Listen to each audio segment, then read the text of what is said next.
जय जिजाऊ, मी आशिष मगर. स्वागत आहे तुमचं एटीएम गुरु या यूट्यूब चॅनलवर. आणि सध्या सगळीकडे चर्चा आहे की मनोज जरांगे पाटलांना आंदोलन सोडावं लागलं की त्यांनी सोडलं. कारण काय माहिती आहे का की जरांगे पाटलांनी असं स्पष्ट सांगितलं होतं की 25 तारखेला आम्ही उपोषणाला बसणार आणि यावेळेस आम्ही आरक्षण घेतल्याशिवाय उठणार नाही. परंतु सरकारने पूर्णपणे आंदोलनाकडे दुर्लक्ष केले अशी सगळीकडे चर्चा आहे. सरकारने कोणत्याही प्रकारचे प्रतिनिधी पाठवले नाही किंवा कोणत्याही प्रकारचे शिष्टमंडळ पाठवलं नाही आणि त्याच्यामुळे स्वतः मुख्यमंत्री सुद्धा दिल्लीच्या निवडणुकांमध्ये व्यस्त आहेत. त्याच्या म्हणजेच या उपोषणाकडे सरकारने पूर्णपणे पाठ फिरवलेली आहे असं सगळीकडे सोशल मीडियावर आता चर्चा आहे आणि सगळीकडून त्या पद्धतीचे व्हिडिओ सोशल मीडियावर येत आहे. एवढंच नाही तर बऱ्याच ठिकाणी आता सगळीकडे चर्चा ही सुद्धा केली जाते की मराठ्यांचं आंदोलन संपलं किंवा आता जरांगे पाटलांच्या पाठीशी कोणी उरलं नाही किंवा जरांगे पाटलांची हवा संपली किंवा वगैरे वगैरे वगैरे असं सगळं चालू आहे किंवा इथून पुढे जरांगे पाटलांच्या पाठीमागे मराठा समाज जाणार नाही, जरांगे पाटलांनी येऊ केलं तेव केलं असं सगळ्या चर्चा चालू आहेत. मुळात खरंच हे आंदोलन सोडलं की सोडावं लागलं किंवा हे आंदोलन सोडणं ही मजबुरी होती की काही पुढची एखादी रणनीती होती याच्या मागे हे आपल्याला पाहणं गरजेचं आहे. त्याचबरोबर पाटलांची हवा खरंच संपली का नाही हे सुद्धा पाहणं आपल्याला गरजेचं आहे. या दोन्ही प्रश्नाचे उत्तर आपल्याला आजच्या व्हिडिओमध्ये पाहायचे आहेत. तत्पूर्वी जर तुम्ही अजूनही एटीएम गुरु हे चॅनल सबस्क्राइब केलं नसेल तर पहिले एटीएम गुरु या चॅनलला सबस्क्राइब करा. तर बघा या दोन्ही प्रश्नाच्या अनुषंगाने आज आपल्याला महत्त्वाची माहिती घ्यायची आहे. बघा सगळ्यात महत्त्वाचं काय आहे तर जरांगे पाटील असं म्हटले होते की 25 जानेवारीला आम्ही उपोषणाला बसणार आणि या उपोषणाला संपूर्ण महाराष्ट्रातल्या लाखो लोकांनी यावं. पण लाखो लोक तर आले, म्हणजे एका दिवसात पहिल्याच दिवशी जवळपास 40 ते 50 हजार लोक तिथं आलेली होती. परंतु तिथं उपोषणाला बसताना जरांगे पाटील असं म्हटले होते की हजारो लोक उपोषणाला बसतील. पण मूळ मुद्दा हा आहे की उपोषणाला हजारो लोक बसली नाहीत, उपोषणाला 180 माणसं बसलीत. किती? 180 माणसं उपोषणाला बसली होती. कारण बऱ्याच लोकांचं असं मत होतं की उपोषण करून काही फायदा होणार नाही किंवा उपोषणानं आरक्षण मिळेल असं वाटत नाही. कारण आपलं उपोषण बऱ्याच वेळा झालं पण सरकारनं त्याच्याकडे पाहिलं नाही. त्याच्यामुळे उपोषण करावं की नाही करावं या मनस्थितीमध्ये काही लोक होती. तर काही लोकांनी म्हणजे बऱ्याच वेळा एक घटनाही तुम्ही पाहिली असेल की परभणीमधून म्हणजे पाथरीतला एक मुलगा जो होता तो उपोषणाला जाणार होता पण त्याला घरच्यांनी जाऊ दिलं नाही. परिणामी त्यांनी आत्महत्येचा प्रयत्न केला. असे वेगवेगळे घटक घडले की उपोषणाला लोक कमी बसले. पण मूळ मुद्दा असा आहे की एवढ्या म्हणजे महत्त्वाच्या मागणीसाठी जेव्हा कोणी उपोषणाला बसतो तेव्हा सरकारला त्याच्याकडे लक्ष द्यायला वेळ नसतो. सरकार त्याच्यात संवेदनशीलता दाखवत नाही. अशा वेगवेगळ्या बाबी या उपोषणातून दिसल्या.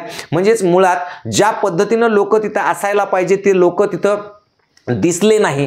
हे वास्तव म्हणजे मीडियामधून किंवा इकडून तिकडून सगळीकडून चालवलं गेलं. पण याच्या मागे काय कारण आहेत ते आपण पाहणं गरजेचं आहे. ते पण आपल्याला पाहायचं आहे. मुळामध्ये ज्या हजारो लोकांनी उपोषणाला बसायचं पाहिजे होतं ते सुद्धा उपोषणाला हजारो लोक बसले नाही. कारण 180 लोकच बसलेले आहेत. म्हणजे एकंदरीत आणि या उपोषणाकडे सरकारनं केलेलं दुर्लक्ष किंवा त्यांनी कोणत्या पद्धतीनं शिष्टमंडळ न पाठवणं किंवा त्या पद्धतीनं चर्चेसाठी कोणी न येणं ह्या सगळ्या ज्या गोष्टी होत्या ना, या गोष्टीतून एक गोष्ट पुढे येत होती की आंदोलन कितीही दिवस केलं तरी सुद्धा सरकार याच्याकडे लक्ष देणार नाही. दुसरी महत्त्वाची गोष्ट अशी दिसून आली की जी नोटीस आली होती आंदोलनकर्त्यांना, महत्त्वाचं म्हणजे किंवा उच्च न्यायालयाच्या त्याच्यामध्ये काही सर्वोच्च न्यायालयाच्या गाईडलाईन्स होत्या आणि त्यांनी असं सांगितलं होतं की आंदोलनकर्त्यांची जी जबाबदारी आहे तिथं जे आंदोलनाला लोक बसलेले होते त्यांची जबाबदारी मनोज जरांगे पाटलांवर राहील. जर त्यांना काही कमी जास्त झालं तर त्या सगळ्याचे जबाबदार जरांगे पाटील राहतील. म्हणजे एक प्रकारे या उपोषणाची संपूर्ण जबाबदारी शासनानं जरांगे पाटलांवर टाकली. म्हणून तिथं जर काही कमी जास्त झालं असतं तर 100% जरांगे पाटलांवर गुन्हा दाखल झाला असता किंवा जरांगे पाटलांना त्याचा दोषी धरलं असतं किंवा त्यांची त्या बाबतीत सगळीकडून त्यांना घेरण्यात आलं असतं. म्हणजे एकंदरीत जरांगे पाटले हे कलियुगातील अभिमन्यू आहेत की काय किंवा या आधुनिक युगातील अभिमन्यू म्हणजे जरांगे पाटील ठरलेले आहेत. आणि त्याच्यामुळे जरांगे पाटलांना आता कोणताही पर्याय शिल्लक नव्हता उपोषण संपवण्याशिवाय. म्हणून जरांगे पाटलांनी हे उपोषण संपवलं हे इथं स्पष्ट आहे. पण मूळ मुद्दा आहे की ज्या कोणाला आनंद होत असेल की अरे मस्त झालं गडे सरकारने याच्याकडे लक्ष दिलं नाही कितीदा उपोषणाला बसायला किंवा काही असं ज्यांना वाटत असेल त्यांनी हा आनंद म्हणजे साजरा करावा का नाही किंवा त्यांच्या भावना आहेत त्या भावना खरंच खऱ्या आहेत का किंवा चांगल्या आहेत का त्यांच्यासाठी. तर मित्रांनो एक एवढा मोठा म्हणजे लोकनेता असलेला व्यक्ती ज्याच्या मागे कोट्यावधी मराठा समाज आहे अशा माणसाचं आंदोलन जर अशा पद्धतीनं दुर्लक्षित होत असेल तर उद्या तुमच्यावर जर अन्याय झाला तर त्या आंदोलनाकडे सरकार काय म्हणून पाहिल याचा तुम्ही कधी विचार केलाय का? आज दुसऱ्याचं घर जळतंय म्हणून आपलं घर साबित आहे म्हणून आनंद व्यक्त करणाऱ्यांनो हेच कंडिशन स्वतःच्या घरावर सुद्धा येऊ शकते. कारण वनवा जेव्हा वनवा पेटतो तेव्हा तो हा विचार करत नाही की हे झाड कोणाचं आणि ते झाड कोणाचं, तो सगळ्या जंगलाला घेऊन जळत असतो आहे की नाही. म्हणजे महत्त्वाची गोष्ट ही आहे इथं की ज्यांना आनंद होतोय की जरांगे पाटलाकडे लक्ष दिलं नाही किंवा जरांगे पाटलाला उपोषण सोडावं लागलं किंवा अशा विविध गोष्टींचा त्यांना आनंद न होता त्यांना दुःख व्हायला पाहिजे होतं. किमान याच्यामध्ये सरकारने संवाद तरी साधायला पाहिजे होता. काय कमी काय जास्त काय त्याच्यावर चर्चा तरी व्हायला पाहिजे होतं. शिंदे कमिटी सारख्या गोष्टी होत्या किंवा शिंदे समितीचं काम जे बंद झाले, अशा कोणत्या तरी गोष्टीवर सरकारकडून चर्चा व्हायला पाहिजे होती, पण ती सरकारनं सपशेल नाकारली. एवढा मोठा समाज असताना या समाजाच्या मागण्याकडे इतक्या म्हणजे वाईट पद्धतीनं दुर्लक्ष करणं ही चांगली गोष्ट नाही. हे मूळ मुद्दा आहे. दुसरा राहिला मुद्दा असा की जरांगे पाटलांची हवा संपली म्हणताय सगळेजण. तर हवा संपली का बाबा? खरंच त्यांच्या मागे कोणीच राहिलं नाही का आता? किंवा पाटलांवर आता लोकांचा विश्वास राहिला नाही का? किंवा कोणीही परत आता त्यांच्याकडे जाणार नाही का? त्यांच्या आंदोलनाला लोक येणार नाहीत का? तर हे सगळे जे प्रश्न आहेत ना, या प्रश्नाचं उत्तर देताना तुम्हाला थोडंसं इतिहासात जावं लागेल. इतिहासात का जावं लागेल माहिती आहे का? की याच्या आधी विधानसभेच्या निवडणुका होत्या, बरोबर आहे. आणि निवडणुकांच्या आधी भरभरून प्रतिसाद होता. खूप सारे लोक यायचे, लाखोनी लोक जमा व्हायचे, पण नंतर का जमा झाले नाही?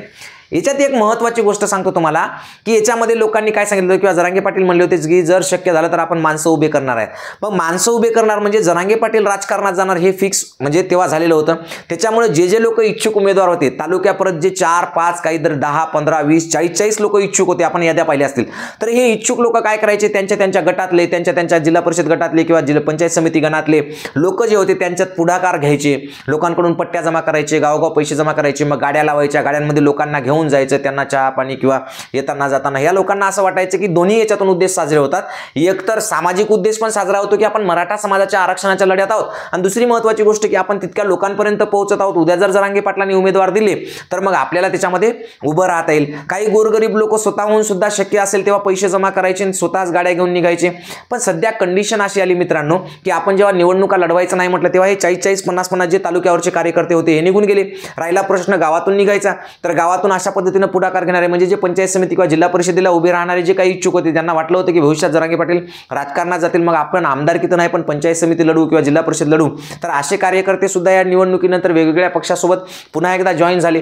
सामान्य माणूस आहे तिथंच आहे, आणि सामान्य माणसाच्या मनामध्ये आजही जरांगे पाटलांचं स्थान हे म्हणजे विठ्ठलाचं स्थान आहे त्यांच्या मनातलं, असं आपल्याला म्हणता येईल. म्हणजे जरांगे पाटलांची हवा कमी झाली का? तर मुळीच नाही. जरांगे पाटलांच्या मागच्या लोकांची संख्या कमी झाली का? तर मुळीच नाही. जरांगे पाटलांची लोक असं म्हणतात की जरांगे पाटलाकडे लोकांनी पाठ फिरवली, तर पाठ फिरवली का? मुळीच नाही.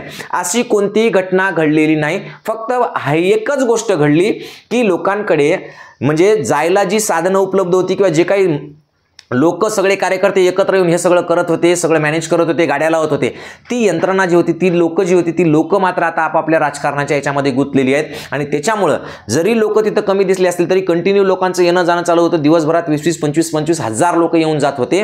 आणि जेव्हा गरज पडेल तेव्हा हा मराठा समाज पूर्ण ताकदीनिशी पुन्हा एकदा जरांगे पाटलांच्या पाठीशी राहील यात दुमत नाही.